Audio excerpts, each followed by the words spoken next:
ये समय हो गया है, कक्षा प्रारंभ करते हैं। पहले प्रार्थना करते हैं। ओम सहनाववतु सहनौ भुनक्तु सह वीर्यं करवावहै तेजस्विनावधीतमस्तु मा विद्विषावहै। ओम शांतिः शांतिः शांतिः। वैदिक प्रज्ञा व्याख्यान माला में उपस्थित सभी को सादर नमस्ते और सभी का हार्दिक स्वागत है। अगर कोई भजन लेना चाहते हैं तो ले सकते हैं। भजन के लिए कोई है तो? नहीं दिख रहा। चलिए मैं रखती हूँ फिर एक भजन, तब तक शायद कोई जुड़ जाए। और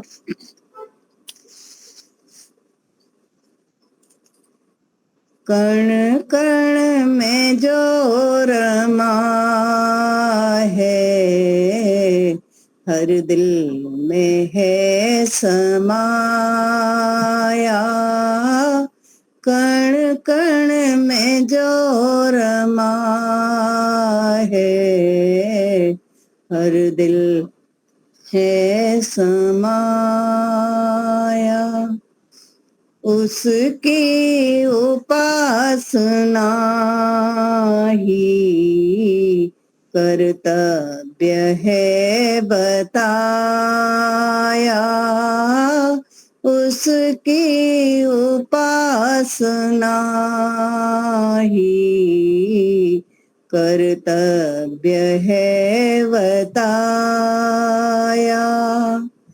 कण कण में जो रमा है, हर दिल में है समाया। एक पल में रोशनी से सारा जहान चमका। एक पल में रोशनी से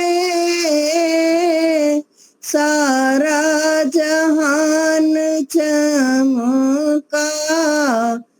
सूरज सा एक दीपक आकाश में जलाया।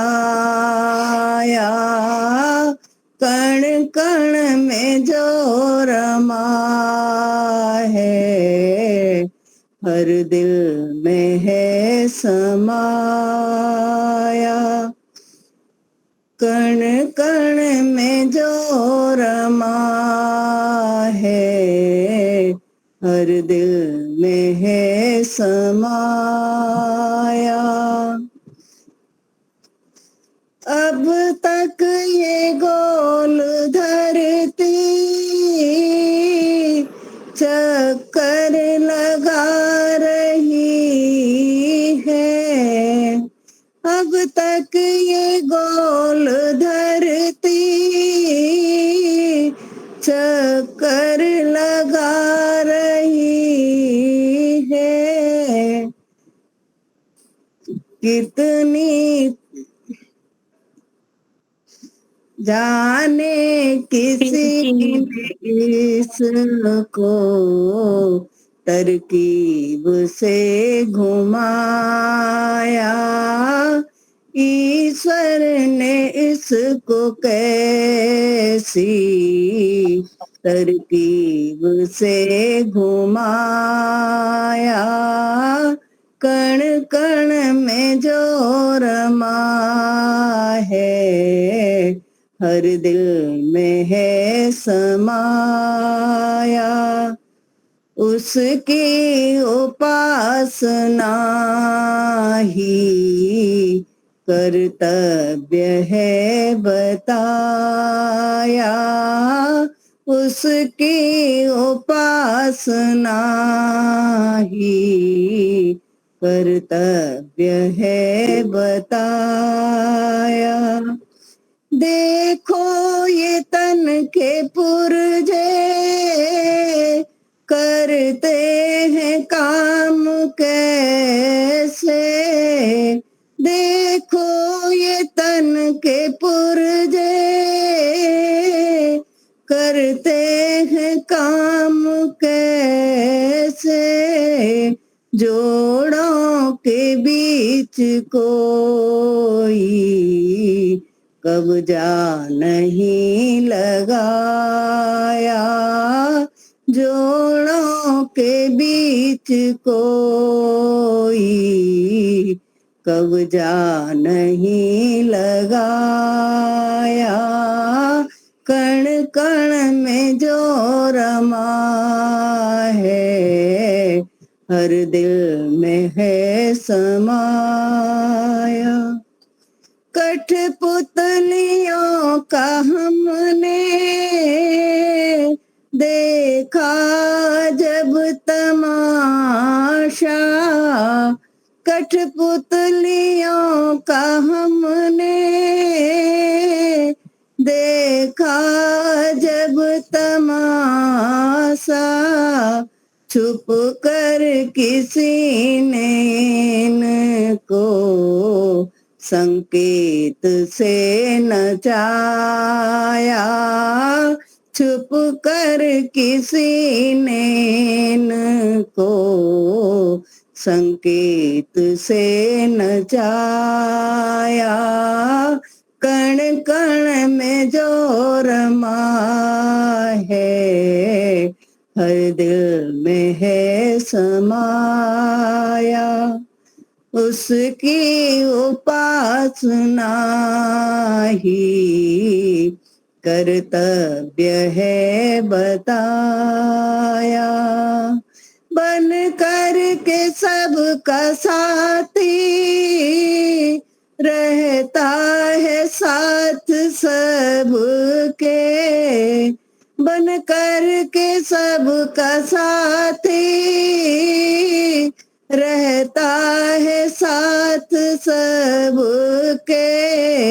नादान पथिक उसको तू जानने न पाया। नादान पथिक उसको तू जानने न पाया। कण कण में जो रमा है हर दिल में है समाया। उसकी उपासना ही कर्तव्य है बताया। उसकी उपासना ही कर्तव्य है बता। बहुत अच्छा माता जी। नमस्ते दीपालिका जी। हाँ जी बोले माता जी। भजन लेना चाहते हैं? बोलूं? एक छोटा सा ले लीजिए माता जी। अच्छा जी, छोटा सा ही बोल रहे। सबको मेरी नमस्ते।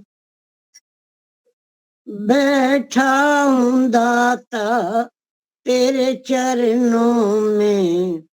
बैठा हूँ दाता तेरे चरणों में।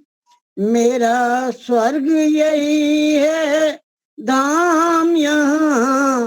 बैठा हूँ मैं दाता तेरे चरणों में। मेरा स्वर्ग यही है धाम यहाँ। चरणामृत तेरा पा जाऊं। तेरे अमृत का क्या काम यहाँ। बैठा हूँ दाता तेरे चरणों में। कष्टों में जो थामा तूने मुझे। तूने तो लाज बचाई थी। तूने तो लाज बचाई थी। मझधार में ज्योति नाव मेरी। उसे तूने ही पार लगाई थी। उसे तूने ही पार लगाई थी। अब और किसे मैं अपनाऊं, तेरे जैसा मिले ये प्यार कहाँ। बैठा हूँ मैं दाता तेरे चरणों में, मेरा स्वर्ग यही है, धाम यहाँ। अपनों ने जब ठुकराया मुझे, तेरे चरणों में मुझे प्यार मिला। तेरे चरणों में मुझे प्यार मिला। सच्ची करुणा की छाँव मिली, पावन मुझको दरबार मिला। पावन मुझको दरबार मिला। कैसे भूलूं तेरे चरणों को, कैसे भूलूं, तुझसे ही प्रीत लगी दाता। ये डोर कभी भी टूटे नहीं, ये डोर कभी भी टूटे नहीं। तेरा ही सहारा अब मेरा, तेरा ही सहारा अब मेरा। है तुझ पे बड़ा अधिकार मेरा, बैठा हूँ मैं दाता तेरे चरणों में, मेरा स्वर्ग यही है, धाम यहाँ। चरणामृत तेरा पाने को, तेरे अमृत का क्या काम यहाँ। बैठा हूँ मैं दाता तेरे चरणों में। धन्यवाद जी समय देने।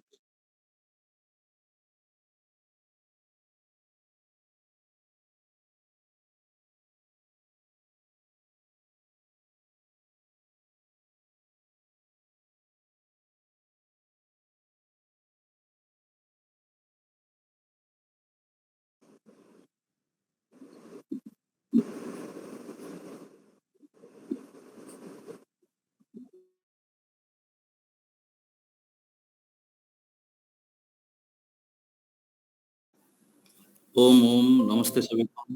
हाँ नमस्ते जी सभी को। आचार्य जी नमस्ते जी, सभी को सादर नमस्ते जी। नमस्ते। नमस्ते आचार्य जी।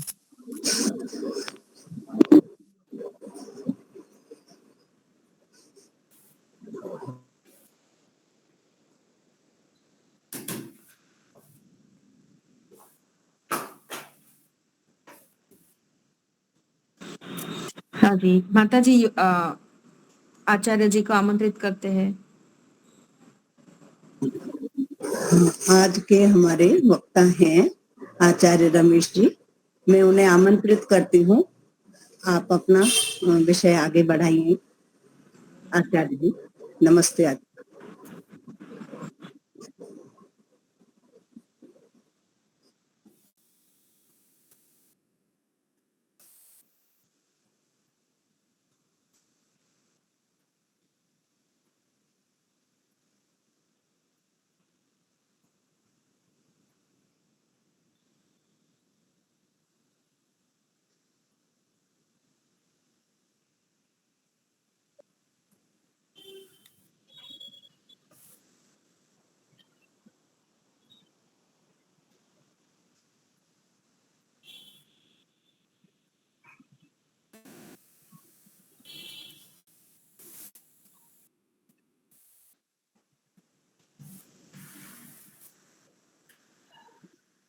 ओम यो भूतं च भव्यं च सर्वं यस्याधितिष्ठति स्वर्यस्य च केवलं तस्मै ज्येष्ठाय ब्रह्मणे नमः।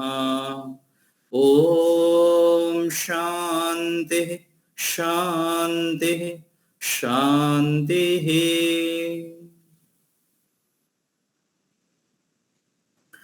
परमपिता परमेश्वर की महती अनुकंपा से हम इस समय उपदेश मंजरी पुस्तक का स्वाध्याय करते हैं और साथ साथ कुछ सत्संग विचार आदि करते हैं। तो आज जो मुख्य विषय एक लेते हुए आगे चर्चा करेंगे, अच्छे आदत में हम टिकते क्यों नहीं हैं।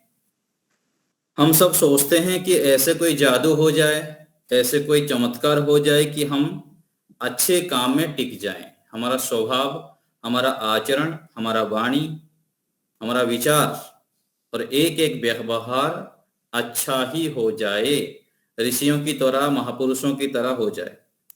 लेकिन होता नहीं है। हम ऐसे कई बार अपने आप के विषय में शंका कर देते हैं अथवा सोचते हैं कि मैं चाहता तो हूँ लेकिन अच्छे विचार नहीं ला पाता हूँ।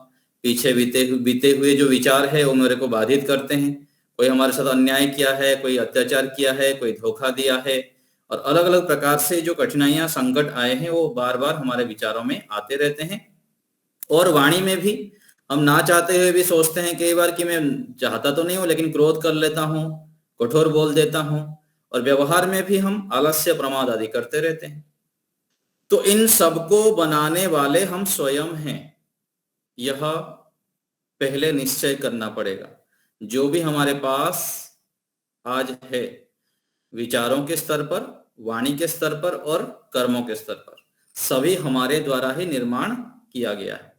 योग दर्शन में महर्षि व्यास जी लिखते हैं, चित्त नदी उभयत वाहिनी बहती पापाय बहती पुण्याय च। ये जो चित्त की नदी है, धारा है, विचारों की प्रवाह है, इसको दो धाराओं में चलते हैं लेकिन हमको इसमें काम करते हुए इस धारा को परिवर्तन करना पड़ेगा। लगातार सकारात्मक पुण्य की धारा में चलाने के लिए हमको अखंड प्रचंड पुरुषार्थ करना पड़ता है। पुरुषार्थ की पराकाष्ठा चाहिए।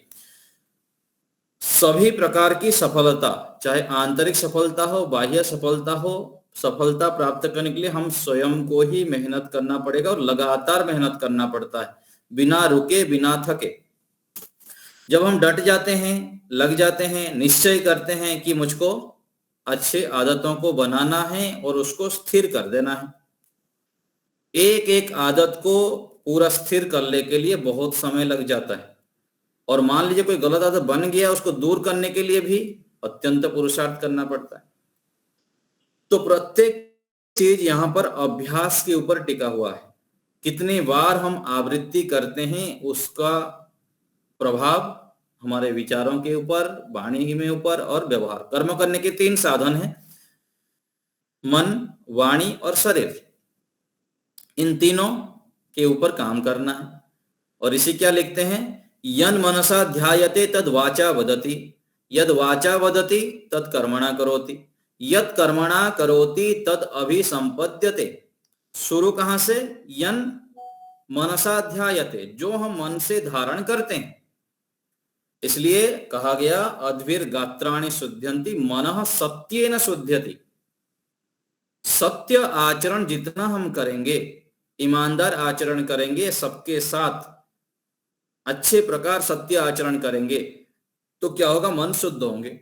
और शुद्ध मन होगा तो जो वहां कहा गया यन मनसा ध्यायते, फिर धारण हम ठीक ठीक कर पाएंगे। धारण यदि ठीक नहीं हुआ तो वाणी से फिर गलत निकलेगा और आगे चलकर हाथापाई अथवा गलत व्यवहार तो हो ही जाएगा। सास बहू घर में हैं, यदि एक दूसरे के प्रति मन में गलत चल रहा है तो वाणी में आने के लिए देर नहीं लगता। चाहे 2 साल हो, 5 साल हो, 10 साल हो बाद हो, फिर वाणी से निकलेगा। इसलिए मन को बहुत साफ रखना पड़ता है। बहुत साधना है ये, बहुत बड़ी। मन हमारा शुद्ध हो जाए और मन को शुद्ध करने के लिए लगातार सत्य आचरण में स्थिर करना पड़ेगा। तो हमारे जो आदत हैं, जो आवृत्ति है, जो हम अभ्यास करते हैं, उन अभ्यासों को हमें देखना पड़ेगा कि अभ्यास में किस किस प्रकार से करता हूं। रात को सोने से पहले क्या सोचता हूं, सुबह उठ के क्या सोचता हूं, दिन भर क्या मैं सोचता हूं, किन विचारों से युक्त रहता हूं। दिन भर जो हजारों, कई हजार विचार, 50,000 से अधिक हम विचार लाते हैं। कभी इसके ऊपर निधिध्यासन करना चाहिए। इतने सारे विचार मैं लाता हूं और उसमें क्या, किस प्रकार से लाता हूं, क्या अधिक रहता है।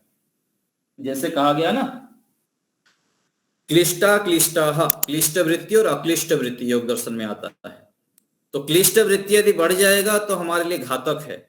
हम बहुत हानि से चल रहे हैं। हमारे जो है व्यापार में जैसे घाटा और मुनाफा होता है ना, तो हमारा क्या है, घाटा है। यदि अक्लिष्ट वृत्तियां बढ़ रहा है, हम लगातार अच्छे सोचते हैं देश, राष्ट्र, समाज के लिए, विश्व के लिए, परिवार, समाज और अपने विषय में।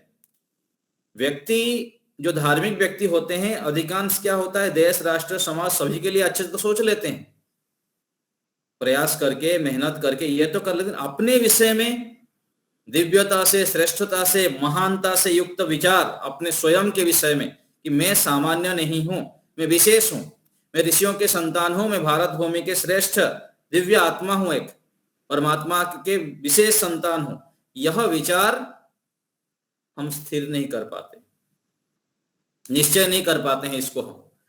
तो यह हमें करना है। और जब हम अपने विषय में अच्छी मान्यताएं बनाते हैं तो हमारा आदत, हमारा सोच, हमारा व्यवहार, हमारे जो एक एक क्रियाएं हैं वो ठीक होने लग जाता है, दिव्य होने लग जाता है, महान होने लग जाता है। और धीरे धीरे करके हम अच्छे आदतों को टिका लेते हैं, हमारा व्यवहार ठीक हो जाता है, विचार ठीक हो जाता है। तो अपने लिए कितना समय हम लगा रहे हैं अपने मन को शुद्ध करने के लिए, अपने अंदर सत्वगुण को बढ़ाने के लिए, ये देखने योग्य है। मैं कितना समय लगाता हूँ, कितना समय जप करता हूँ, कितना समय मैं व्यायाम करता हूँ, प्राणायाम करता हूँ, ध्यान करता हूँ, सत्संग करता हूँ। और इन समयों को बढ़ाना, जैसे धन कमाने के लिए अथवा किसी भी क्षेत्र में कोई खिलाड़ी होते हैं अथवा कोई जॉब करते हैं, बड़े बड़े अधिकारी बनने के लिए, कोई भी लौकिक क्षेत्र में जो उपलब्धि प्राप्त करना चाहते हैं उसके पीछे कितने समय लगाते हैं, बहुत समय लगाते हैं, 8-8 घंटा, 10-10 घंटा, पूरा रात भर भी पढ़ते रहते हैं जो सीए करते हैं और अधिकारी बनने के लिए बड़े बड़े पढ़ाई करते हैं, दिन रात लग जाते हैं, खाना पीना सोना सब भूल जाते हैं, बस हमको ये अचीव करना है, इस पद को प्राप्त करना है।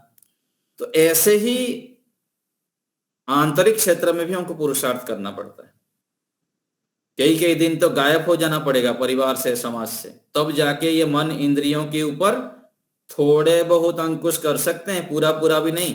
थोड़े दिन यदि समय लगाएंगे तो थोड़े ही लाभ होगा, नहीं तो इस मन इंद्रियों की जो दासत्व है, भोग दास, इंद्रिय दास, सारे जो हमारे अंदर ये जो क्या बोलते हैं शत्रु, डकायत और आतंकवादी कौन है, हमारे अंदर ही है। ये शब्द, स्पर्श, रूप, रस, गंध, ये जो इंद्रियां हैं ये बड़े बड़े आतंकवादी हैं और हमको ही घायल करते हैं रोज रोज।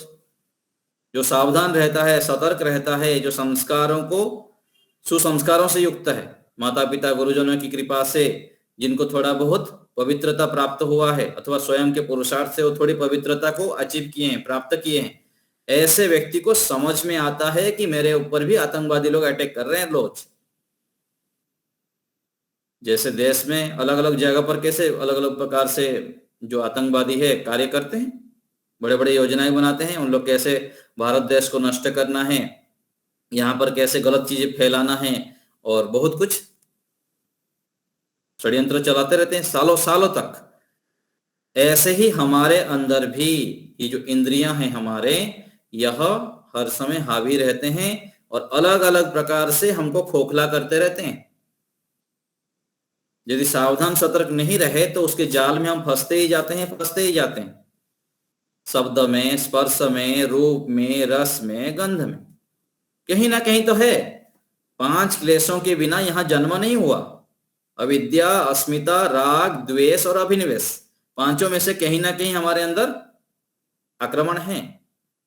किसी के पास 5, किसी का 10, किसी का 20, किसी का 50, किसी का 60, किसी का 70। आया ना, विक्षिप्त उदार, क्षिप्त मूढ़, विक्षिप्त उदार और दग्धबीज। तो ये जो स्थितियां हैं, कहीं क्षिप्त में है, कहीं विच्छिन्न में है, कहीं उदार की स्थिति में है और कहीं दबे हुए हैं, सुषुप्त में है। आलंबन आने पर जाग जाते हैं। और अभिमान, जिस क्षेत्र में हमारी थोड़ी सी योग्यता हो जाती है, मैं तो इसमें अच्छा हूं, मैं तो उसमें अच्छा हूं, यदि थोड़े से अभिमान हो गया फिर थोड़े काल बाद फिर उसी चीज में फिर व्यक्ति पटक जाता है। अभिमान दोष को हटाने के लिए इसलिए तो हम उपासना करते हैं। ईश्वर उपासना का मूल प्रयोजन है कि हमारे अंदर अभिमान बढ़े ही ना। अभिमान तो है लेकिन बढ़े ना, घटता रहे। ईश्वर प्रणिधान जो करते हैं ईश्वर की भक्ति करते हैं, ईश्वर की स्तुति, प्रार्थना, उपासना, इसका मूल प्रयोजन है कि हमारे अंदर अभिमान बढ़े ना, घटता जाए। ऋषि दयानंद जी सत्यार्थ प्रकाश के द्वितीय समोल्लास में लिखते हैं विदुर नीति के एक वाक्य, अभिमानः श्रियं हन्ति। जितने भी स्त्री है हमारे पास, लक्ष्मी है, जितने भी अच्छे अच्छे गुण हैं, वो सब थोड़े से भी अभिमान आने पर ध्वस्त हो जाते हैं। कब गायब हो जाएंगे हमें से हमको भी पता नहीं लगता। व्यक्ति कितने पतन में चला जाता है। अच्छे अच्छे गुणवान व्यक्ति पतन की ओर चले जाते हैं, अच्छे अच्छे साधक व्यक्ति पूरा साधना से च्युत हो जाते हैं, और बहुत सारे नीचे गिर जाते हैं, बहुत। तो हमको पदे पदे यह ध्यान रखना पड़ता है, धन के, बल के, पद के, प्रतिष्ठा के, लोकेशना, पुत्रेषणा, वित्तेषणा आदि आदि से कब हम ग्रसित हो जाएंगे, इससे बचना बहुत कठिन होता है। इसलिए अच्छे आदतों को बनाने के लिए बार बार संकल्पित होना, ऋषियों के सानिध्य में रहना, गुरुजनों के सानिध्य में रहना, बड़ों के, अनुभवी जनों के सानिध्य में रहना बहुत आवश्यक होता है लंबे समय तक। इसलिए गुरुकुल परंपरा है। गुरुकुल परंपरा में गुरु आचार्य के सानिध्य में एक अच्छे माहौल में जब हम लंबे समय तक विद्यार्थी रहते थे, तब जाके कुछ निर्माण हो पाता था। तो हमको अपने परिवेश को, अपने खान पान को, अपने विचारों को निरंतर परीक्षण करना है, परीक्षण करते रहना पड़ता है। नहीं तो परीक्षण यदि नहीं करेंगे तो वही परिवेश में रहेंगे, वही खान पान करते रहेंगे, वही विचारों से युक्त रहेंगे, तो हानि हो जाती है। फिर विशेष प्रगति नहीं कर पाएंगे। लगातार इसको क्या कहते हैं, इंप्रूव करना होता है, निरंतर उसमें उन्नति होता रहे। हमारा परिवेश भी बहुत स्वच्छ होता रहे, हमारा खान पान भी लगातार आयुर्वेद का जानकारी लें। जितना आप आयुर्वेद के विषय में जानते जाएंगे, उससे संबंधित ज्ञान विज्ञान प्राप्त करते जाएंगे, आपको समझ में आएगा कि कितने सारे गलतियां हम करते हैं खान पान में। अपने प्रकृति से विरुद्ध खाते हैं, मात्रा से अधिक भोजन कर लेते हैं, पौष्टिकता नहीं है, शुद्धता नहीं है, समय पर नहीं खाते हैं, ऐसे कई सारी गलतियां। तो पेट और बुद्धि दोनों जुड़े हुए हैं मस्तिष्क के साथ। पेट यदि ठीक नहीं है, पेट यदि प्रसन्न नहीं है, पेट यदि स्वच्छ नहीं है, तो बुद्धि में सकारात्मकता, दिव्यता और उच्च विचार, दिव्य विचार हमारा नहीं आ सकता कभी भी। हम ऋषियों को देखें, बड़े बड़े जो प्रतिष्ठित व्यक्ति हैं, जो अच्छे लेवल पर सत्वों में स्थित होकर कार्य करते हैं, देश, समाज, राष्ट्र के लिए, विश्व के लिए, और जो ऋषि मुनि हुए हैं, जो बड़े बड़े जो रिसर्च करते हैं, हमारे शास्त्रों को अध्ययन करते हैं, उनको आप देखिए, गहराई से जब अध्ययन करेंगे तो उनका खान पान बहुत शुद्ध होता है, बहुत मात्रा से, पौष्टिकता से, दूध, घी, मक्खन आदि से लेकर गोमूत्र, आयुर्वेद का सेवन, ये सब उनके जीवन में मिलेगा। तो हमको भी ऐसे ही करना पड़ेगा। यदि हम श्रेष्ठ बनना चाहते हैं, भगवान राम जी, भगवान कृष्ण, जितने भी आदर्श ऋषि मुनि हुए हैं, उनकी तरह हमको बनना है, तो उनके जीवनों को हमको अध्ययन करना पड़ेगा। रामायण को पढ़ना पड़ेगा, महाभारत को पढ़ना पड़ेगा, भगवान श्री कृष्ण जी के जीवन को देखें, भगवान राम जी के जीवन को देखें, जो शुद्ध, उसमें भी बहुत सारे अशुद्ध शास्त्र हैं। हमको शुद्ध जो वाल्मीकि रामायण है, और महाभारत में भी शुद्ध है, स्वामी जगदीशानंद जी, जगदीश्वरानंद सरस्वती, इनके भाष्य को लाइएगा। जब भी आप रामायण महाभारत लाएंगे तो शुद्धता से लिखें। ऐसे ही ऋषि दयानंद जी के जीवनी को पढ़ें हम। तो यदि हमको ऋषियों की तरह बनना है, श्रेष्ठ बनना है, तो उनके जीवनी को पढ़ना, तदनुकूल आचरण करना पड़ेगा और निरीक्षण करना पड़ेगा कि हम बनना तो चाहते हैं राम कृष्ण ऋषियों की तरह, हमारे आचरण में यदि कंस की तरह आचरण है, रावण की तरह आचरण है, हमारे विचारों में, अपने दृष्टि में, अपने कर्मों में यदि शुद्धता नहीं है, तो कैसे हम बनेंगे? अगले जीवन फिर क्या होगा? ऐसे मनुष्य जीवन जो हमको मिला आएगा ही नहीं, फिर मिलेगा ही नहीं। तो अच्छे आदतों को निरंतर हमें टिकाए रखने के लिए, स्थायी करने के लिए अत्यंत तपस्या करना पड़ता है। तपस्या के बिना नहीं हो पाएगा। न अतपस्विनो योगः सिद्ध्यति। तपस्या करनी पड़ेगी। ऋषि लिखते हैं बिना तपस्या के योग में स्थित नहीं होगा। योग अर्थात समाधि, समाधि अर्थात समाधान। योग के अंगों का अनुष्ठान करने से हमको समाधान मिलता है। निरंतर प्रत्येक क्षेत्र में, लौकिक क्षेत्र में हो, आध्यात्मिक क्षेत्र में हो, व्यक्ति समाधान के आगे आगे बढ़ता जाता है। अभी हम उपदेश मंजरी में पढ़ेंगे अष्टांग योग के विषय में। अभी तो कहा गया योग अंग अनुष्ठानात अशुद्धि क्षये ज्ञान दीप्ति ही अविवेक ख्याते। यम नियम का पालन करते हैं, आसन प्राणायाम ध्यान आदि जब हम करते हैं, सत्संग करते हैं, तो अविवेक ख्याति, अशुद्धि का नाश और ज्ञान की प्रकाश, विवेक ख्याति की प्राप्ति होती है। मैं आत्मा हूं, मैं कौन हूं, कहां से आया हूं, कहां जाऊंगा, क्या कर रहा हूं, क्या करना चाहिए, क्या छोड़ना चाहिए, ये सब विवेक की ओर लगातार बढ़ता है। और इसलिए आनंद जी लिखते हैं कि प्राणायाम के अनुष्ठान से, योग के अंगों का अनुष्ठान करने से व्यक्ति के जब तक मुक्ति नहीं हो जाए, जब तक मृत्यु नहीं हो जाता है, मृत्यु तक, अर्थात शरीर जब तक है, यदि ये सब हम करते रहते हैं, लगातार लगातार हमारा ज्ञान विज्ञान बढ़ता रहता है। चाहे भौतिक क्षेत्र में हो, आध्यात्मिक क्षेत्र, सारे नॉलेज, टेक्नोलॉजी, साइंस, सब कुछ जितने भी संसार में है, सब कुछ हमारे अंदर है सूक्ष्म रूप में। क्योंकि जन्म जन्मांतरों से तो हम ये संस्कार लेके तो आ रहे हैं, अभी मर जाएंगे, अभी जितना संग्रह है वो तो आगे फिर से लेके जाएंगे, लेकिन सब सुप्त रूप में है।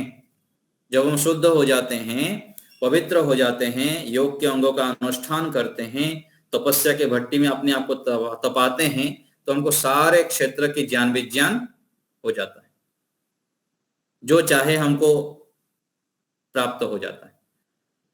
और आप जब देखेंगे गुरुकुल में पढ़े हुए, संस्कृत पढ़े हुए, जो अष्टाध्याय आदि पढ़े हुए रहते हैं ना, तो उनको अलग अलग भाषाओं की जानकारी शीघ्र हो जाती है और सूक्ष्म से सूक्ष्म विषयों को समझना भी बहुत सरल हो जाता है।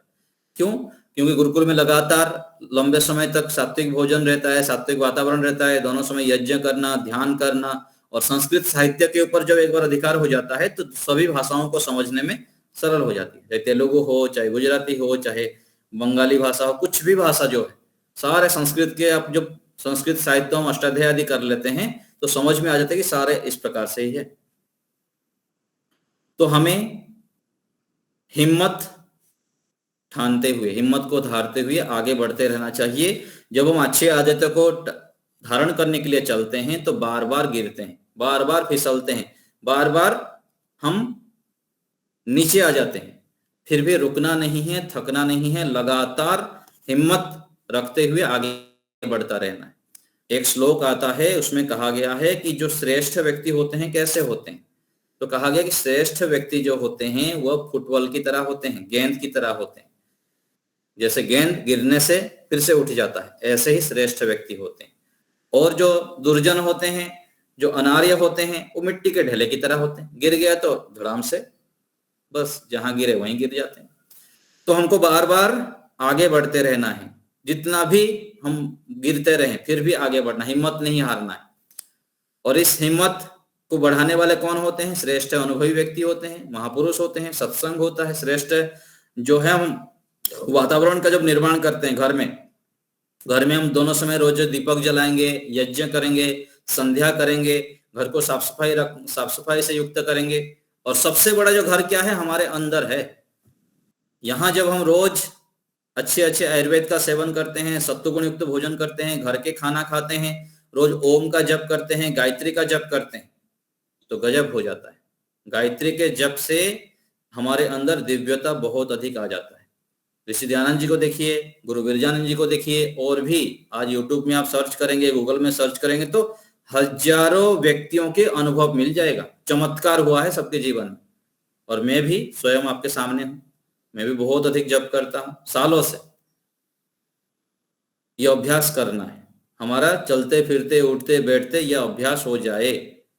इतना हम अच्छे कामों में लग जाएं, अच्छे विचारों से युक्त हो जाए, ऋषियों के विचारों से और गायत्री मंत्र से, ओम से, ईश्वर प्रणिधान से जब हम अपने आप को युक्त कर लेते हैं, जोड़ देते हैं, तो गलत आदत, गलत विचार, गलत व्यवहार स्वतः ही हमारे अंदर से धीरे धीरे धीरे धीरे करके हट जाता है।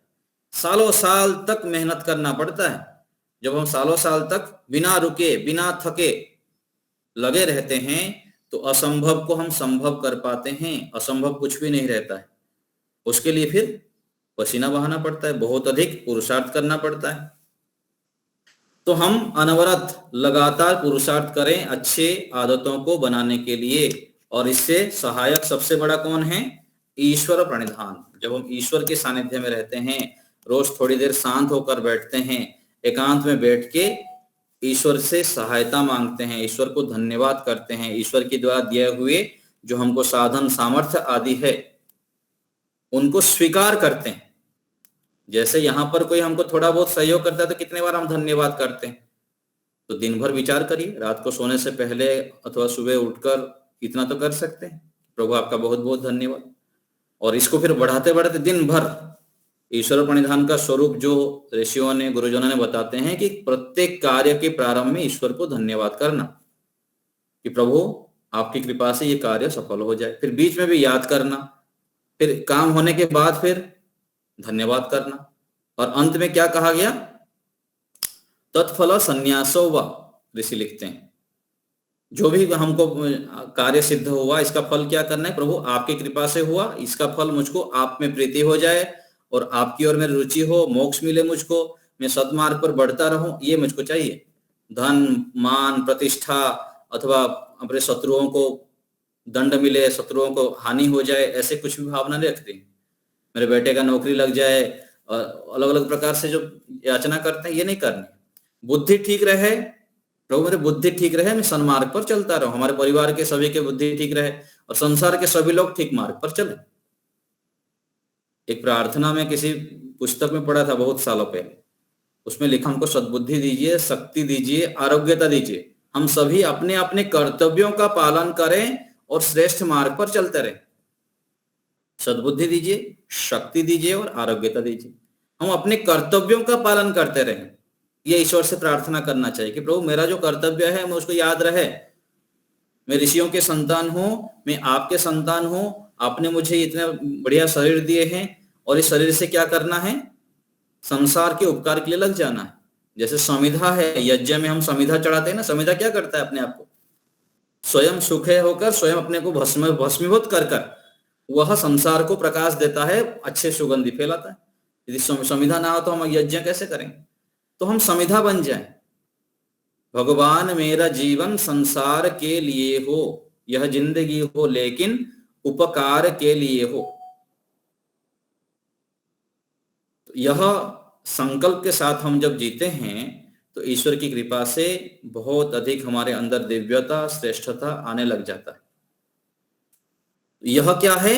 ईश्वरीय गुण है। जब हम ईश्वरीय गुणों को अपने जीवन में धारण करते हैं, परमात्मा दिन भर सबको उपकार पहुंचाते हैं, पूरा सबके लिए ही परमात्मा लगे हुए हैं, संसार के प्राणियों के लिए। हमारे अंदर जब ऐसी भावना हो जाती है तो हमको जो चाहिए परमात्मा दे ही देते हैं। तो ईश्वरीय भावना से हम युक्त हो जाएं, ईश्वरीय गुणों से युक्त हो जाएं, ईश्वर पर पूर्ण विश्वास हो जाए। जैसे कहा ना, भरोसा कर तू ईश्वर पर, तुझे धोखा नहीं होगा, यह जीवन बीत जाएगा, तुझे रोना नहीं होगा। पूर्ण विश्वास ईश्वर पर, प्रभु है तो कोई चिंता की बात नहीं। और ये कब पता लगेगा परमात्मा है कि नहीं है? उसका ट्रायल भी करना चाहिए। भयंकर कभी बड़े बड़े संकट आ जाए, कठिनाई आ जाए, बाधाएं आ जाए, परेशानी आ जाए तो चुपचाप साइड में बैठ जाइए, ओम का जप करिए, गायत्री का जप करिए, फिर देखिएगा तुरंत 15 मिनट आधा घंटे के अंदर आपको जो भी समस्या है उसका समाधान मिल जाएगा, मन में प्रेरणा आ जाएगी, फिर उस संकट टल जाएगा। करके देखिए, 1 बार 2 बार 4 बार समझ में आएगा। फिर जो योगाभ्यासी हैं, जो लगातार अच्छे काम में लगे हुए हैं, धार्मिक व्यक्ति हैं, उनको समझ में आता है। तो ऐसे प्रयोग हमको करना चाहिए। तो तन के रोग से अधिक खतरनाक क्या है? मन का रोग। हम तन का रोग हो जाने पर डॉक्टर के पास जाते हैं, वैद्य के पास जाते हैं, मन में जो रोग है उसको दूर करने के लिए कितना प्रयत्न करते हैं? बहुत कम करते हैं। तो अधिक कौन सा करना चाहिए? मन के रोग को दूर करने के लिए। मन में हम यदि नकारात्मक सोचते हैं, गलत सोचते हैं, राग द्वेष के विचार आता है, लगातार आनंद, उत्साह, निर्भयता, सकारात्मकता, पवित्रता, दिव्यता से युक्त नहीं रहते हैं तो मन में रोग है और इसके ऊपर काम करना पड़ेगा। यम नियम का पालन करनी पड़ेगी, प्राणायाम करना पड़ेगा, अधिक से अधिक जप करना पड़ेगा, यज्ञ करना होगा, सत्संग करना होगा और ऋषि मुनियों के सानिध्य में रहना होगा। और जो श्रेष्ठ आदर्श गुरु आचार्य विद्वान हैं, जिनके ऊपर हमारा विश्वास है, उनके सानिध्य में रहकर उनको जिज्ञासा भाव से अपने समस्याओं को उनके सामने रखना, तो फिर लाभ होगा। तो शरीर को हमें तपाना है और मन इंद्रियों को भी तपाना है। शरीर को हम जितना रगड़ेंगे, जितना घिसेंगे, जितना काम लेंगे इनसे, उतना सुगंध आएगा। जैसे चंदन को घिसते हैं ना, तो शरीर को भी घिसना पड़ेगा, खूब व्यायाम करनी पड़ेगी, खूब इससे काम लेना पड़ेगा, सेवा परोपकार, दिन भर लगे रहना है, एक के बाद एक काम करते ही जाना है, बिना रुके, बिना थके। बड़े बड़े कई बार व्यक्ति सोते रहते हैं 2-2 घंटा तक दोपहर को। क्या जीवन है, पता ही नहीं समय कितना महत्वपूर्ण है। चलो ठीक है, 15 मिनट, आधा घंटा सो गया, 40 मिनट, इतना समय तक सोते रहना। तो स्वाध्याय करिए, उतना समय जप कर लीजिए, उतना कुछ काम कर लीजिए, कितना लाभ होगा। कितना स्वाध्याय कर लें, अच्छे अच्छे ऋषियों की पुस्तकों को पढ़ें, तो ये हमको करना है। यदि अच्छे आदतों को टिकाना है तो ये करना पड़ेगा। भगवद गीता में लिखा गया, स्वकर्मणा तम अभ्यर्च्य सिद्धिम विन्दति मानवाः। अपने कर्मों से ही हम परमात्मा की पूजा करें। पूजा तो करना ही है, सुबह शाम संध्या करते हैं, यज्ञ करते हैं, अलग अलग प्रकार से लोग पूजा करते हैं, लेकिन अपने कर्मों से माता पिता के प्रति अच्छे आचरण करना। दिन भर हम जहां जहां कार्य करते हैं वहां कैसे मैं अधिक से अधिक लोगों को दूं, क्या दे सकता हूं। भिखारी नहीं बनना, ये मेरे साथ ऐसे क्यों आचरण किया, ऐसा क्यों कर दिया, ऐसे क्यों मुझको कठोर बोल दिया, ऐसे नहीं करना था, वैसे नहीं करना था, इसे भिखारी बनना। भिखारी नहीं बनना है, राजा बनकर जीना है। सबके देना है, जो देता है उसके अंदर है इसलिए दिया। जिसके अंदर जो होता है वो देता है, वो दे दिया तो कोई नहीं, उनके अंदर था तो उसका साफ हो गया। हमको क्यों अस्थिर होना, हमको अपना काम नहीं छोड़ना है, हमको अच्छे व्यवहार को करते जाना है और देते जाना है।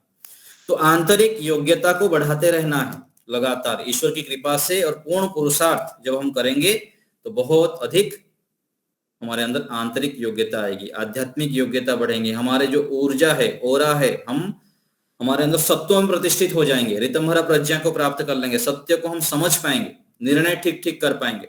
इसलिए हम प्रार्थना करते हैं ना, धियो यो नः प्रचोदयात्, बुद्धि में निर्णय हम ठीक से कर पाए। सभी इंद्रियों में श्रेष्ठ क्या है, बुद्धि रूपी इंद्रियां। निर्णय हमारा ठीक हो जाए, ये करना है, ये नहीं करना है, ये हमको समझ में आ जाए। तो इस प्रकार हमको लगातार पुरुषार्थ करना है। जब हम तीव्र पुरुषार्थ करते हैं, प्रत्येक दिन हम अच्छे कार्य में लगे रहते हैं, तो धीरे धीरे हमारे अंदर ज्ञान बढ़ता रहता है, सत्यों में हम प्रतिष्ठित होते हैं। और रोज हमको अच्छी अच्छी चीजें याद भी करना चाहिए। यदि हम याद करेंगे तो बुद्धि का सामर्थ्य बढ़ेगा। यदि स्मरण शक्ति ठीक नहीं है तो हम फिर अच्छे जो सुनते हैं, पढ़ते हैं सत्संग में, वो सब भूल जाएंगे। और यदि भूल जाएंगे तो व्यवहार में स्थिर नहीं रख पाएंगे, अपनी आदतों को सुधार नहीं पाएंगे। तो अच्छे मंत्र, श्लोक, सूत्र, अच्छे अच्छे ऋषियों की वाक्यों को हमको याद रखना चाहिए, बार बार आवृत्ति करके उनको स्थिर रखना चाहिए। इसलिए तो पढ़ना, पढ़ाना, सुनना, सुनाना कहा गया। जितना हम ये करते हैं फिर व्यवहार में हमारा उपस्थित रहता है, और उपस्थित रहेगा तो हम गलती करेंगे नहीं, और गलती जब करने लगेंगे तो फिर समझ में आ जाएगा। दंड ऋषियों ने लिखे हैं कि ऐसे गलती करेंगे तो पशु हो जाएंगे, कुत्ता हो जाएंगे, गधा हो जाएंगे। फिर हमारी यदि यहाँ गलती करते हैं तो यहाँ अभी भी तो दुख मिलेगा। हम ध्यान में बैठेंगे तो मन को एकाग्र नहीं कर पाएंगे। जब शास्त्र को हम पढ़ेंगे तो समझ में आएगा कि मैं आग बंद किया, मन टिकता ही नहीं, तो समझ में आएगा कि व्यवहार में कहीं ना कहीं गड़बड़ी किया हूं मैं, अथवा कर रहा हूं, अथवा पहले से करते हुए आ रहा हूं, इसलिए मेरा मन एकाग्र होता नहीं है, मैं शांत होकर बैठ नहीं पा रहा हूं। तो लंबे समय के बाद फिर समझ में आएगा। फिर धीरे धीरे व्यवहार को जब हम शुद्ध करते हैं तो फिर लंबे समय तक धीरे धीरे हम एकाग्रता पूर्वक ईश्वर के सानिध्य में बैठ पाते हैं। और जब ईश्वर के सानिध्य में स्थिर होकर बैठते हैं तब फिर विशेष दिव्य गुणों से युक्त हो जाते हैं हम, फिर श्रेष्ठ आदतों में हम टिक जाते हैं। तो इस प्रकार से हमको पुरुषार्थ करना चाहिए। उपदेश मंजरी 11वां उपदेश है, पृष्ठ संख्या 81। मेरे पास जो पुस्तक है इतिहास विषयक, ऋषि दयानंद जी ने उपदेश मंजरी पुस्तक में बहुत उत्तम उत्तम संदेश दिए हैं। इसको हम पढ़ते जा रहे हैं। पीछे हमारे लगभग 25 कक्षाएं हो चुकी है उपदेश मंजरी के। जो नहीं सुने हैं आप लोग क्रम से सुन सकते हैं। आचार्य रमेश आर्य यूट्यूब चैनल में उपलब्ध है, वहां से आप लिस्ट में जाके सुन सकते हैं। और पुस्तक भी चाहिए जिसको, मेरे से PDF मांग लीजिएगा, मैं दे दूंगा, तो आप इसको पढ़िएगा जरूर। ये पुस्तक बहुत अद्भुत पुस्तक है। 11वां उपदेश इतिहास विषयक। महर्षि गौतम जी ने 16 पदार्थों का वर्णन किया है। प्रमाण, प्रमेय, संशय, प्रयोजन, दृष्टांत, सिद्धांत, अवयव, तर्क, निर्णय, वाद, जल्प, वितंड, हेतुहवास, छल, जाति और निग्रह स्थान। इसके अनंतर 8 प्रमाण स्थापित करके इनकी जांच है और अंत में 4 ही प्रमाणों के अंतर्गत 8वां को ठहरा दिया है। इन प्रमाणों के मेल से अर्थ की जांच होकर सत्य और असत्य का विचार होता है। सत्य और असत्य का विचार कैसे होगा? प्रमाणों से। 8 प्रमाण हैं: प्रत्यक्ष, अनुमान, उपमान, शब्द, ऐतिह्य, अर्थापत्ति, संभव और अभाव। इनमें से 5वां तो चौथे में मिला जाता है। जो ऐतिह्य है वह शब्द प्रमाण में आ जाता है और 6ठा, 7वां, 8वां ये अनुमान प्रमाण में मिले दिए जाते हैं। तो प्रमाण, प्रमेय, प्रमाता और प्रमिति ये न्याय दर्शन का विषय है। जिससे अर्थ का निश्चय हो उसको प्रमाण कहते हैं। जिससे कि ठीक अर्थ प्राप्त हो, साधन जो होते हैं वो प्रमेय है। निश्चय करने वाला जो होता है वो प्रमाता है। और अर्थ का विज्ञान जो उत्पन्न होता है जिसको प्रमिति, उसको प्रमिति कहते हैं। तो प्रत्यक्ष ज्ञान को अनुमान सहायता की बहुत बड़ी आवश्यकता रहती है। तो जो हम अनुमान करते हैं वो प्रत्यक्ष प्रमाण के आधार पर करते हैं। जैसे एक वस्तु का पहला सामने का भाग देखें तो हमको उस वस्तु का पूर्ण आकार समझ नहीं पड़ता है। वास्तव में यह विदित होता है कि उस वस्तु और उसके पिछले अवशिष्ट भाग का ज्ञान नहीं है, परंतु बिना अनुमान किया नहीं हो सकता है। फिर भी अगले भाग का एक देशी ज्ञान रहते हुए एक भाग के दर्शन से संपूर्ण भागों का ज्ञान अनुमान से हो जाता है। तो अनुमान प्रमाण बहुत आवश्यक है। जैसे ईश्वर के विषय में हमको समझना है तो अनुमान कैसे करेंगे ईश्वर के विषय? तो उसमें विषय में आता है शास्त्र में सामान्यतो दृष्ट अनुमान। अनुमान प्रमाण का ही भेद है। पूर्ववत अनुमान, शेषवत अनुमान, सामान्यतो दृष्ट अनुमान। तो सामान्यतो दृष्ट अनुमान के माध्यम से ईश्वर की सिद्धि की जाती है। जैसे पंखा बना है, बनाने वाला तो कोई है। मोबाइल बना है, बनाने वाला कोई है। कुर्सी बना है, प्रत्येक वस्तु कोई बनाने वाला है। फिर व्यक्ति सोचता है कि ये शरीर बनाने वाला कौन है, मन बुद्धि बनाने वाला कौन है, ये सूर्य बनाने वाला, चंद्र, आकाश, तारा, नक्षत्र, ये सब जितने दिख रहे हैं इसको बनाने वाला कौन है। ऐसे सोचते सोचते सोचते व्यक्ति फिर जब योगाभ्यास करता है, बुद्धि को सूक्ष्म करता है, तब समझ में आता है हाँ भाई जहां देखो वहां परमात्मा ही परमात्मा है। ब्रह्मे वेदम अमृतम पुरस्तात् ब्रह्म पश्चात ब्रह्म दक्षिणश्चोत्तरेण अधश्चोर्ध्वं च प्रसृतम ब्रह्मे वेदम इदम सर्वम इदम वरिष्ठम। ये उपनिषद में आता है। जहां देखो आगे पीछे दाएं बाएं सारा ब्रह्म ही ब्रह्म है। ईशावास्यम इदम सर्वम। और उपनिषद में आता है यतो वा इमानि भूतानि जायन्ते येन जातानि जीवन्ति यत् प्रयन्ति अभिसंविशन्ति तद् विजिज्ञासस्व तद् ब्रह्मेति। जिससे सृष्टि बना है, जिसके कारण सृष्टि चल रहा है, जिसमें विलीन हो जाते हैं, तद् विजिज्ञासस्व, उसको जानने की इच्छा करो, वही ब्रह्म है। देखिए कैसे कैसे शब्द ऋषियों ने बना रखे हैं। कितने सारी प्रेरणाएं हैं कि भगवान को हम जाने, ईश्वर को समझें, ईश्वर के सानिध्य में बैठें, केवल संसार में ही ना फंसे रहें। भोग अपवर्गार्थम दृश्यम, ये संसार बना है भोग और अपवर्ग के लिए है। केवल संसार का प्रयोजन हम भोग के लिए प्रयोग करते रहते हैं अधिकांश।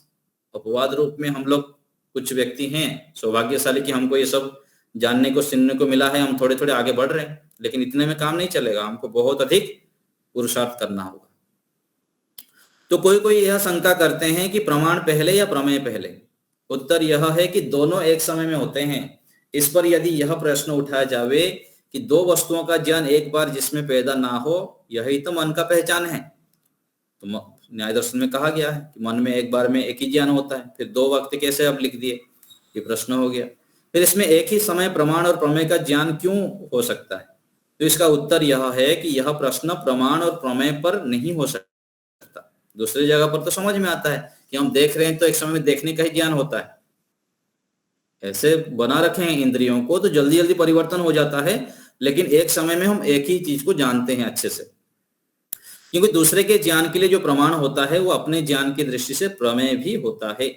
इस तरह प्रमेय और प्रमाण का ज्ञान एक ही समय में हो जाता है।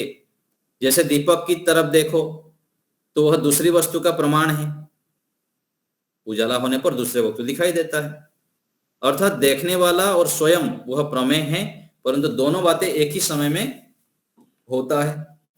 तो सूर्य से प्रकाश होता है, परंतु ऐसा नहीं है कि सब वस्तुएं पहले ही से दिखाई देने लग जाएं और प्रमेय जो सूर्य है वह पीछे दिखाई देवे, दोनों एक बार ही दिखाई देते हैं।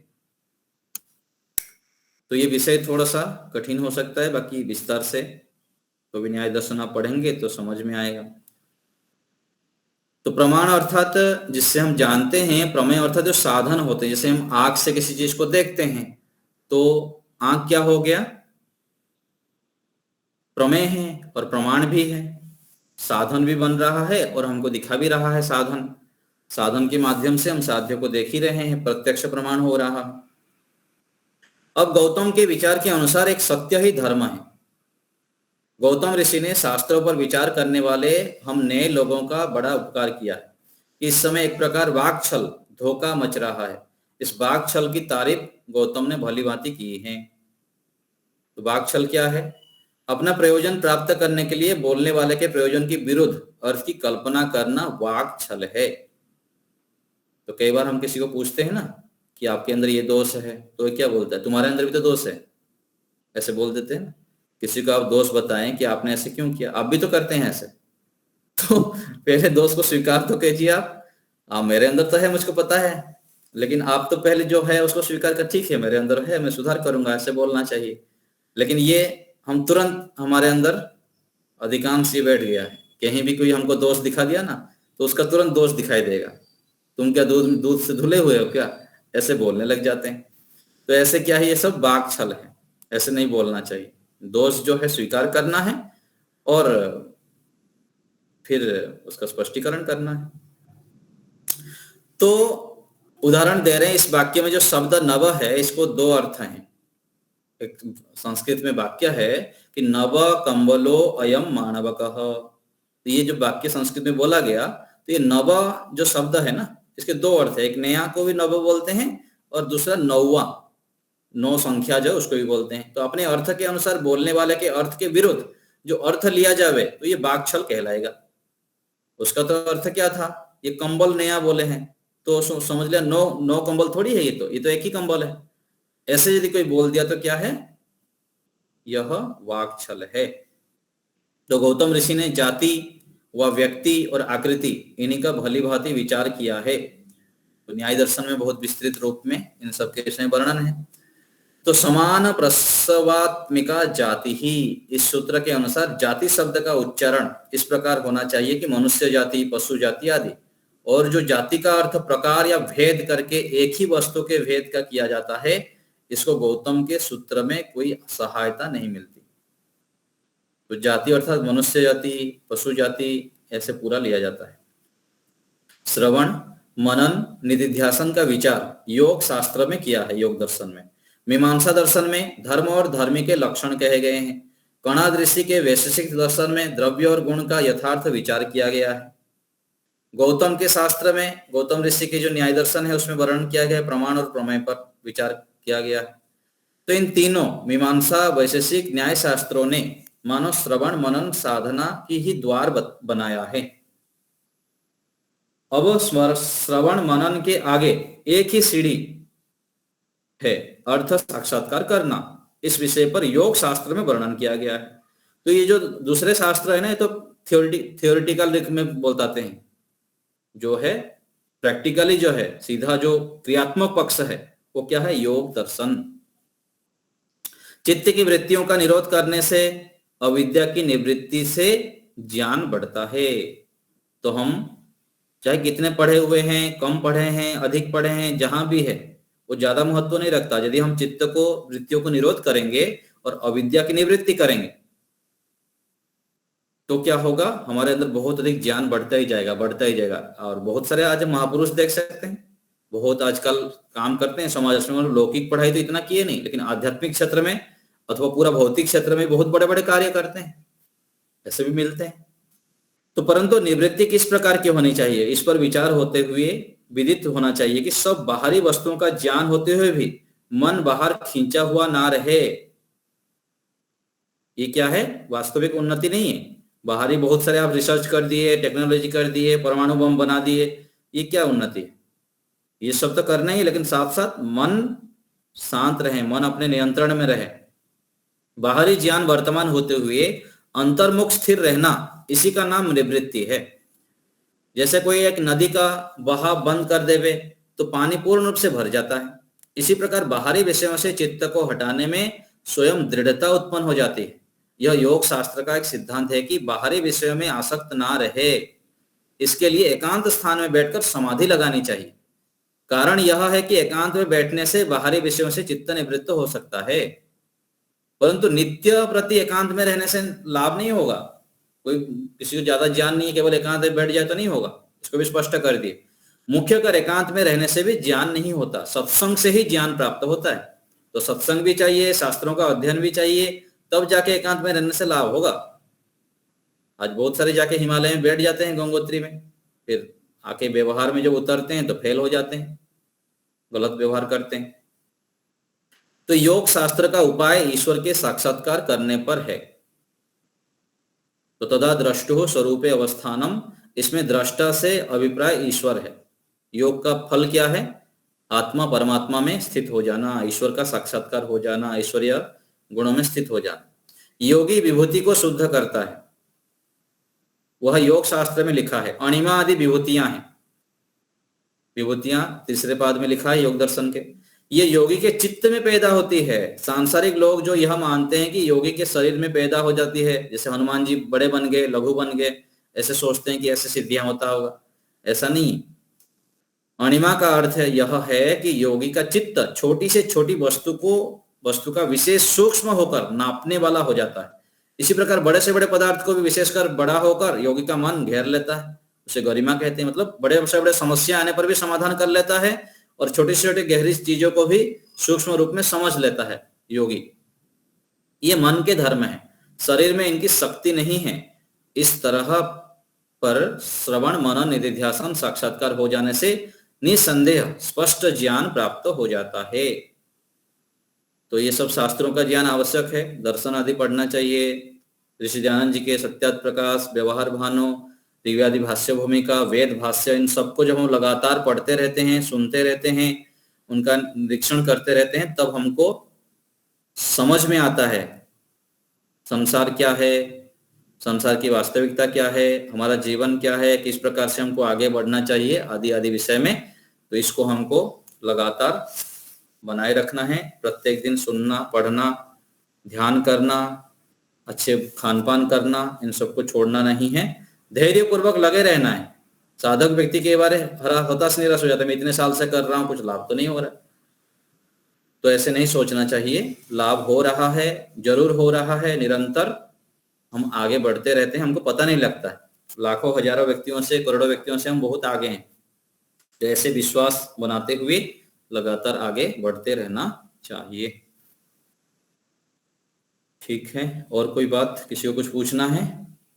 विराम दें। चलिए विराम। ओम जी। ओम ओम। आचार्य जी, मेरी आपसे नम्र निवेदन है, दिल से मैं आपको प्रणाम करती हूँ। मैं कहती हूँ कि आप एक बार जैसे आप करते, मैं ओम का जाप करते रहता हूँ। जाप मैं भी करती रहती हूँ, पर आप जिस तरीके से करते, जरा सा वो तरीका मुझे समझाते बस। ओम का जाप जब करते हैं, एक तो जब मन ही मन ओम का जप कर रहे हैं, तो जप के साथ साथ कोई ईश्वर के एक गुण को लीजिएगा। आनंद गुण है, सर्वज्ञ गुण है, न्यायकारी गुण है, दयालु गुण है। किसी एक गुण को लंबे समय तक अभ्यास करना है, सालों तक। दूसरे गुणों का भी करना है, लेकिन एक गुण को लगातार मतलब उसमें बनाए रखना। जैसे ज्ञान गुण है, जब ज्ञान हो जाता है तो फिर कर्म उपासना ठीक हो जाता है। ज्ञान होने पर व्यक्ति आनंद से युक्त हो सकता है। तो मान लीजिए आप ज्ञान गुण को, आपकी श्रद्धा है, तो ज्ञान को लगातार प्रभु ओम बोलते ही सर्वज्ञ के साथ में जोड़ दीजिएगा। प्रभु आप ज्ञान स्वरूप है, मुझे ज्ञान दीजिए। अथवा किसी की रुचि है आनंद में, तो ओम बोलते ही आनंद को मन में रखना है कि प्रभु आप आनंद स्वरूप है, मुझको आनंद दे रहे हैं। ये मन में भावना रखनी है, मैं आनंद से युक्त हो रहा हूं, ये विश्वास।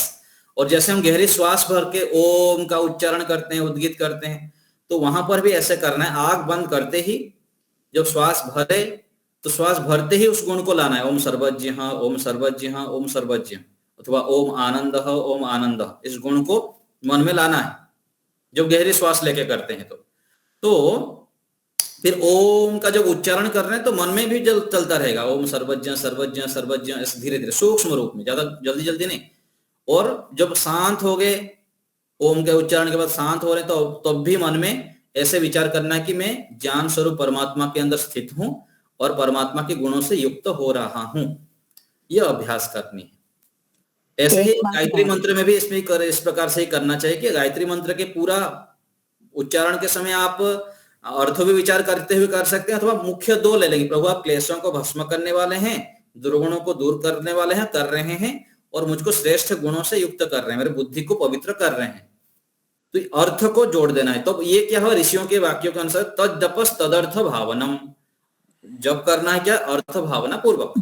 जैसे आपने कहा कि मैंने ओम का जाप किया, प्रभु आप बड़े दयालु हैं, प्रभु आप बड़े दयालु हैं, क्या मैं या उनकी दयालुता देखूं शरीर के अंदर अपने? देखना नहीं है, मानसिक रूप में उसको विश्वास करना है। दया का स्वरूप क्या है? दया का स्वरूप है ईश्वर ने मुझे मेरे पर दया करी, मेरा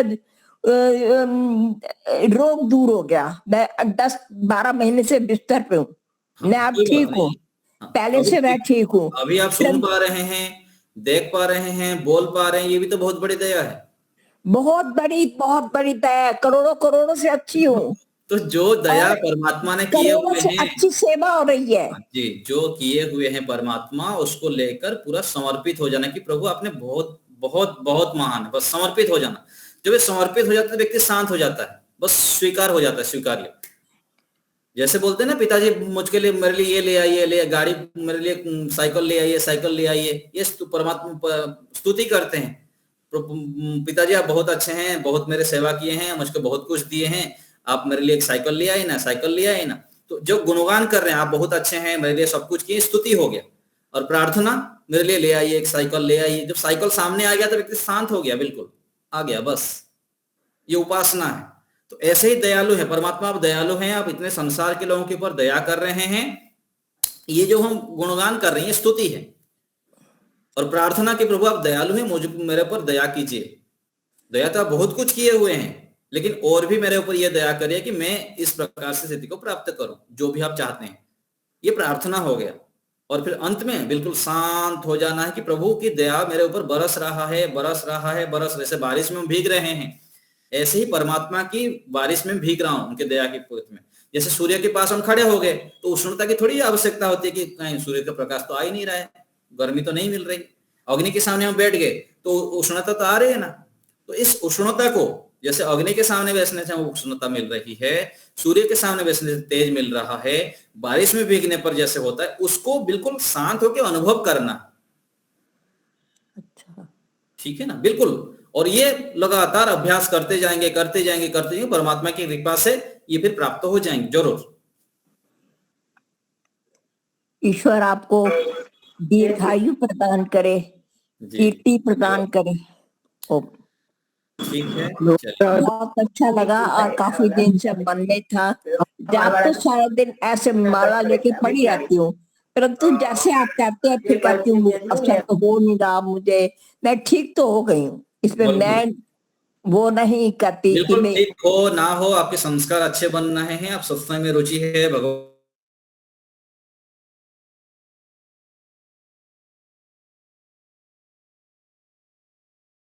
अब बैठती तो अभी भी कम हूँ, पर मैं अब चल के अपने बाथरूम तक होके आ जाती हूँ। इतना मेरे को विलोम प्राणायाम को आप अधिक से अधिक कीजिए। मेरे को जितना ज्ञान है मैं बता रहा हूँ। आप पास में कोई दीपक लगा दीजिए, अच्छे गाय के घी के दीपक लगा दीजिए। आप जहाँ बैठते हैं ना, सोते हैं, तो वहां दीपक लगा दिए। अनुलोम विलोम प्राणायाम को लेटे लेटे 5 मिनट करिए, फिर 10 मिनट करिए, ऐसे धीरे धीरे बढ़ाएं माता जी। 15 मिनट, आधा घंटा, सारा आप इतना मजबूत हो जाएंगे ना, आप कल्पना नहीं कर पाएंगे। हमारे घर के पास एक व्यक्ति थे, उनके लिए तो लकड़ी भी लाके रख दिए थे, मर जाएंगे बोल के।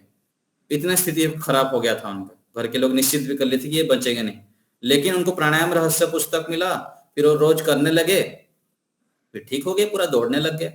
तो अनुलोम विलोम करने से पूरा नस नाड़ियों के अंदर जो सभी वायु का ही खेल है, प्राण व शक्ति का।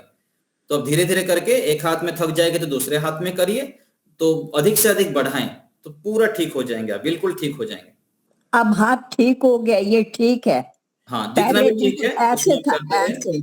जी, और जब भी समय हो, ठीक है। जब भी ऐसे याद आ जाए तो गहरी गहरी श्वास लेते रहें, और जहां आप सोते हैं वहां दीपक लगा दिया करें, और वायु का वातावरण वेंटिलेशन ठीक ठाक हो, ये ध्यान रखिएगा। गूगल के धुआं थोड़ा करें, तो ये ऐसे तिल करते हैं। तिल की जोत जलाती हूँ इसमें, बढ़िया है, बहुत अच्छा। तिल के आप तेल सभी की की ओर से जोत। ईश्वर से प्रार्थना है, आपको बहुत अधिक शक्ति दें, आप में ईश्वर भक्ति बढ़े और आप स्वस्थ हो जाएं, ऐसी प्रार्थना है। हम सभी की ओर से शुभकामनाएं हैं आपके। बहुत बहुत धन्यवाद, बहुत बहुत धन्यवाद आपका। ओम। चलिए, नमस्ते आचार्य जी, आपका बहुत बहुत धन्यवाद। बहुत अच्छी तरह से हमें क्या करना चाहिए, क्या नहीं करना चाहिए, आपने हमारे को रखा। आपका बहुत बहुत धन्यवाद। शंकर भाई है क्या? ये हरेश भाई कुछ बोल रहे थे, बोलिए।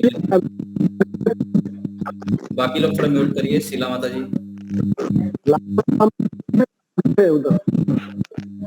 नमस्ते आचार्य जी। नमस्ते आचार्य जी। सभी लोग थोड़ा सा म्यूट करिए। लाकुड़ा हाँ जी, हम लोग आज रुके थे, आप लोग गए थे, मैं देखा था। दिवाली वहाँ मनाई। अच्छा, हाँ, अच्छा, हाँ। तो आप नहीं थे, कहाँ थे आप? मैं दूर रहता हूँ, एकांत में थोड़ा सा। अच्छा, गुजरात में ही हूँ, लेकिन एकांत में हूँ। अच्छा, एक आदमी। अच्छा, ठीक। ठीक है, धन्यवाद। चलिए, सभी का धन्यवाद, सभी को खूब खूब धन्यवाद, खूब खूब आशीर्वाद। मेरी तरफ से यही प्रार्थना आपकी नसीब बने। आचार्य जी प्रणाम। मुझे मालूम नहीं था आज मैंने मिस किया। यूट्यूब में मिल लेकिन जाएगा, मेरे चैनल में जाएंगे तो लाइव हो रहा था, उसमें आपको सबको मिल जाएगा। ठीक है, धन्यवाद आपका आचार्य रमेश आर्य यूट्यूब चैनल में जाके लाइव सेक्शन में जाएंगे तो आपको मिल जाएगा। जी। मुझे ज्ञान ही नहीं था आज आप करवाएंगे। मैं सोची आप शायद सोमवार से होगा, और मैंने मोबाइल भी नहीं खोला। वो कोई जी। गेस्ट वेस्ट नहीं थे, तो इसलिए हमारे घर में मेहमान आए थे। मेरे भी उसी ध्यान में नहीं था, में दीपालिका बहन जी का मैसेज आया तो फिर मैं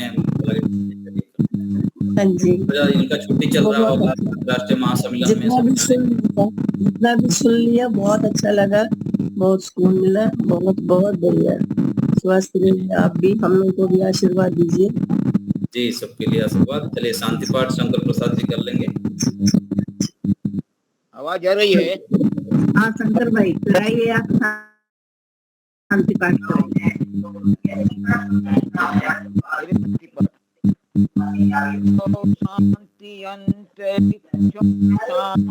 शांति शांतिरापा शांतिरोय सदया शांति मनोदयम् शांति विश्वे देवा शांति ब्रह्मा शांति सर्वम शांति शांति मा शांति सामा शांति रेधि ओम